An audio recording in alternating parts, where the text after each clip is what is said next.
अस्सलाम वालेकुम dear viewers, welcome to Mohammad Wahab Mirza YouTube channel. उम्मीद करता हूँ कि आप सब खैरियत से होंगे। आज के इस वीडियो में बात करने वाले हैं सब्जेक्ट नॉलेज बेस में से इंपॉर्टेंट पाक स्टडी एमसीक्यू पे। तो पाक स्टडी के इंपॉर्टेंट 100 एमसीक्यू आपके लिए हमने शॉर्टलिस्ट किए हैं, जिनमें से हाफ आज हम डिस्कस करेंगे और रिमेनिंग एमसीक्यू इंशाल्लाह पार्ट 2 में हम डिस्कस करेंगे। तो चलें देख लेते हैं first MCQ of Pak study for upcoming PU entry test. तो पाक स्टडी का पहला एमसीक्यू है the country which open is first embassy in Pakistan. वो कंट्री का नाम बताएं जिसने पाकिस्तान में सबसे पहले अपनी एम्बेसी खोली थी। तो उसका नाम है, करेक्ट ऑप्शन है डेल्टा, इजिप्ट। इजिप्ट ने पाकिस्तान में सबसे पहले अपनी एम्बेसी खोली थी। और अगर क्वेश्चन आ जाए कि पाकिस्तान में कौन सी कंट्री में सबसे पहले अपनी एम्बेसी खोली थी, तो इसके लिए करेक्ट ऑप्शन बनेगा इराक। लेकिन यहाँ पे पूछा गया है कि पाकिस्तान में किसने, कौन सी कंट्री ने पाकिस्तान में सबसे पहले अपनी एम्बेसी खोली थी, तो इसके लिए करेक्ट ऑप्शन है delta, Egypt.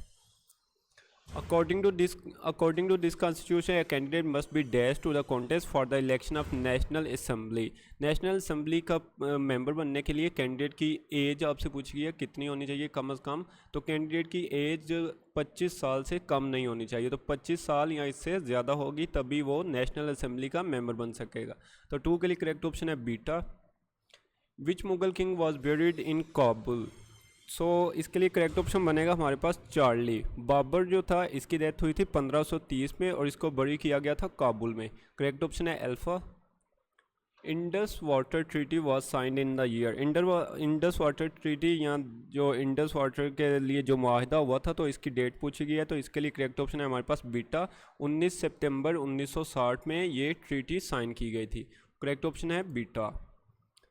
Who is called the Shakespeare of Punjabi literature. Punjabi literature का शेक्सपियर किसको कहा जाता है? इसके लिए करेक्ट ऑप्शन है हमारे पास अल्फा। वारिस शाह को हम पंजाबी लिटरेचर का शेक्सपियर कहते हैं। One of the main object of all India Muslim league at the time of its creation was. Muslim league जब बनाई गई थी तो इसका मेन जो मकसद था वो क्या था जब इसे बनाया गया था? तो इसका मेनली मकसद ये था कि ये मुस्लिम लॉयल्टी जो है ना टूवर्ड्स ब्रिटिश गवर्नमेंट, उसको शो करने के लिए ये बनाई गई थी। ठीक है, तो इसके लिए करेक्ट ऑप्शन हम मार्क करेंगे alpha, to be loyal to the Indian British government. The mountain range located between China and Pakistan. China और पाकिस्तान के दरमियान कौन सा कोहे या मतलब कौन से पहाड़ी सिलसिला वाक़ है? तो इसके लिए करेक्ट ऑप्शन है हमारे पास डेल्टा। कराक्रम रेंज इन दोनों कंट्रीज़ के दरमियान है, मतलब पाकिस्तान और चाइना के दरमियान जो माउंटेन रेंज है उसका नाम है कराक्रम रेंज। और कराक्रम रेंज में ही K2 वाला जो है पहाड़ वो आता है। और K2 की आपको पता होनी चाहिए, हाइट इसकी है 8611 मीटर। ठीक है, 7 के लिए करेक्ट ऑप्शन है डेल्टा। 8 है Pakistan largest boundary with. Pakistan की लार्जेस्ट बाउंड्री है इंडिया के साथ, जिसकी लेंथ है 2900 kilometre. According to area which is the largest district of KPK। KPK का सबसे बड़ा जो डिस्ट्रिक्ट है एरिया के लिहाज से उसका नाम है चित्राल। 9 के लिए करेक्ट ऑप्शन है delta. Name the event which was implemented by the authority of British Raj India in 1905 में ब्रिटिश राज इंडिया ने कौन सा जो ब्रिटिश राज ने कौन सा इवेंट जो था लागू किया था, उसका आपने नाम बताना है। तो इसके लिए करेक्ट ऑप्शन है हमारे पास बीटा, पार्टीशन ऑफ बंगाल। ये उन्होंने इवेंट जो है लागू कर दिया था 1905 में।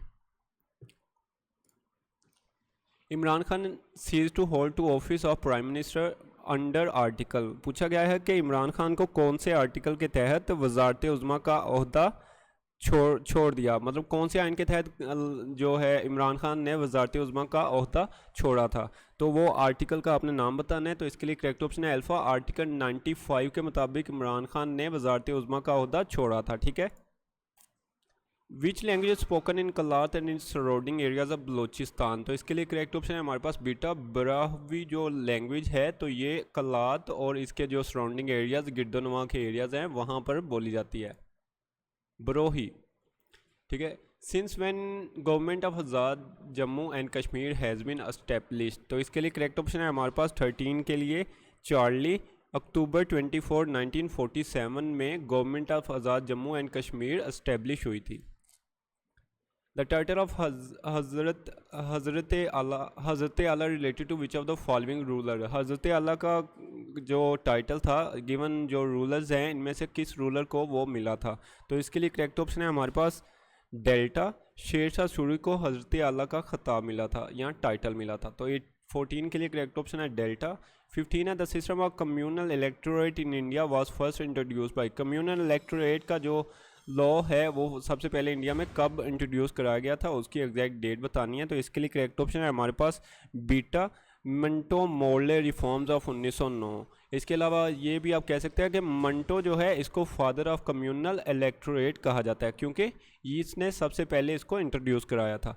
ये एक क्वेश्चन आ जाए फादर ऑफ कम्यूनल इलेक्टोरेट, या अगर ये सेम क्वेश्चन आ जाए इस तरह system of communal electorate in India was first introduced by, तो दोनों के लिए करेक्ट ऑप्शन है Manto Morley reforms of 1909। Correct option है beta. Which of the following native state was the first to conclude subsidiary alliance with East India Company? तो इसके लिए correct option है हमारे पास डेल्टा, निज़ाम ऑफ हैदराबाद ने सबसे पहले जो ईस्ट इंडिया कंपनी थी इसके साथ जो सब्सिडरी अलायंस मतलब मुआहदा तय किया था। तो इसके लिए करेक्ट ऑप्शन है हमारे पास निज़ाम ऑफ हैदराबाद। करेक्ट ऑप्शन है delta. Which among the following was the first municipal corporation set up in India in the year 1687? Municipal corporation जो कि 1687 में बनी थी उसका आपने नाम बताना है जो कि इंडिया में बनी थी। तो इसके लिए करेक्ट ऑप्शन है हमारे पास 17 के लिए alpha Madras municipal corporation. Date भी याद रखनी है इसके लिए कि ये 1687 में बनी थी और इसका नाम है Madras municipal corporation.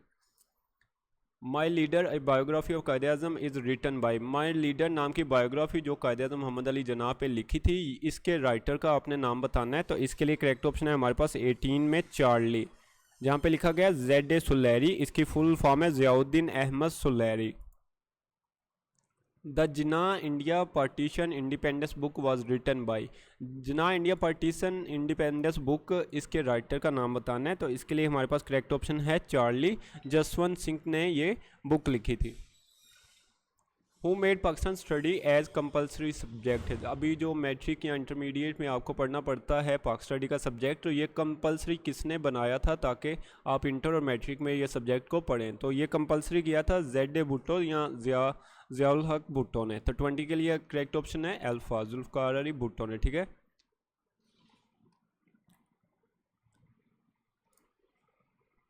How many words in national anthem of Pakistan. Pakistan का जो कौमी तराना है उसमें टोटल वर्ड्स की तादाद कितनी है? तो इसके लिए करेक्ट ऑप्शन है हमारे पास चार्ली, 49 वर्ड्स हैं हमारे कौमी तराना में। Which airport is the biggest airport of Pakistan. Pakistan का सबसे बड़ा एयरपोर्ट है new Islamabad international airport. Correct option है delta. 23 Pakistan youngest female author who has written 8 books in the age of 16। 16 साल की एज में पाकिस्तान की वो कौन सा यंगेस्ट फीमेल ऑथर था जिसने 8 किताबें 16 साल की उम्र में लिखी थी? तो इसके लिए करेक्ट ऑप्शन या नाम जो है उसका, तो उसका नाम है अल्फ़ा मरियम आरिफ। मरियम आरिफ ने 16 साल की उम्र में 8 किताबें लिखी थी। ठीक है। 24 the first F-16 fighter jet was delivered to Pakistan in 1983। Date भी याद रखनी है, इस डेट को पाकिस्तान में F-16 आया था और बेस का नाम आपने बताना है कौन सी बेस पर इसको लाया गया था। तो इसके लिए करेक्ट ऑप्शन है delta, Sargodha Pakistan air force base पर F-16 को लाया गया था। ठीक है। 25 from which of the following province no president is elected. Balochistan से कोई प्रेसिडेंट इलेक्ट नहीं किया जाता। करेक्ट ऑप्शन है alpha. Initially, it was proposed during the partition of Pakistan and India, military assets were to be divided by the ratio of। जब पाकिस्तान और India की separation हो रही थी तो मिलिट्री एसेट की भी डिवीजन हुई थी। आपने परसेंटेज बतानी है कि इंडिया को कितने परसेंट मिलिट्री एसेट मिली और पाकिस्तान को कितने परसेंट एसेट्स मिली। तो 26 के लिए करेक्ट ऑप्शन हम मार्क करेंगे बीटा। 36% मिलिट्री एसेट्स मिली थी पाकिस्तान को और 64% मिलिट्री एसेट्स मिली थी इंडिया को। करेक्ट ऑप्शन है beta. Third administrative division in the governance of Pakistan is. ये बेसिकली क्या है? गवर्नेंस ऑफ पाकिस्तान के लिए सबसे पहली डिवीजन होती है हमारे पास मतलब प्रोविंसेस वाइज। ठीक है। दूसरी डिवीजन होती है डिवीजन्स जो हम कहते हैं, वो डिवीजन हो गई। तीसरी डिवीजन होती है डिस्ट्रिक्ट वाइड डिवीजन। ठीक है। तो यहाँ पर थर्ड एडमिनिस्ट्रेटिव डिवीजन पूछी गई है तो इसके लिए करेक्ट ऑप्शन मार्क करेंगे डिस्ट्रिक्ट। ठीक है। पहली और दूसरी डिवीजन जो एडमिनिस्ट्रेटिव डिवीजन है उनका नाम है प्रोविंसेस और दूसरी डिवीजन्स का नाम है डिवीजन्स। ठीक है। और तीसरी होगी डिस्ट्रिक्ट, चौथी होगी काउंसिल्स जो होते हैं। ठीक है। ये सीक्वेंस याद रखना है। The first female finance minister of Pakistan who presented annual budget. पहले फाइनेंस मिनिस्टर वो लड़की जिसने सबसे पहले एनुअल बजट दिया था, उसका नाम बताना है। तो इसके लिए करेक्ट ऑप्शन आप मार्क करेंगे, हिना रब्बानी। करेक्ट ऑप्शन है बीटा, हिना रब्बानी खैर ने सबसे पहले फाइनेंस मिनिस्टर के तौर पर एनुअल बजट दिया था। ठीक है। 29 है which city of Balochistan is called fruit garden of Pakistan. तो बलोचिस्तान का पाकिस्तान का प्रोविंस है, आपने बताना है इसके कौन से सिटी को पाकिस्तान का फ्रूट गार्डन कहा जाता है। तो करेक्ट ऑप्शन है अल्फा, कोयटा को पाकिस्तान का फ्रूट गार्डन कहा जाता है। लास्ट एमसीक्यू है आज की वीडियो का, what is the national bird of Pakistan. Pakistan का नेशनल बर्ड है चौकोर। और अगर पूछा जाए पाकिस्तान का नेशनल एनिमल तो वो है मारखोर। यहाँ पे पूछा गया नेशनल बर्ड, तो इसके लिए करेक्ट ऑप्शन है डेल्टा, चौकोर is national bird of Pakistan. ठीक है। Thank you so much everyone, ये थे आज की वीडियो के एमसीक्यू। इंशाल्लाह अगली वीडियो में रिमेनिंग एमसीक्यू आपके साथ डिस्कस किए जाएंगे। तो वीडियो पसंद आई हो तो लाइक और सब्सक्राइब ज़रूर करें। तो मिलते हैं अगली वीडियो में, अपना बहुत सारा ख्याल रखिएगा। अल्लाह हाफिज़।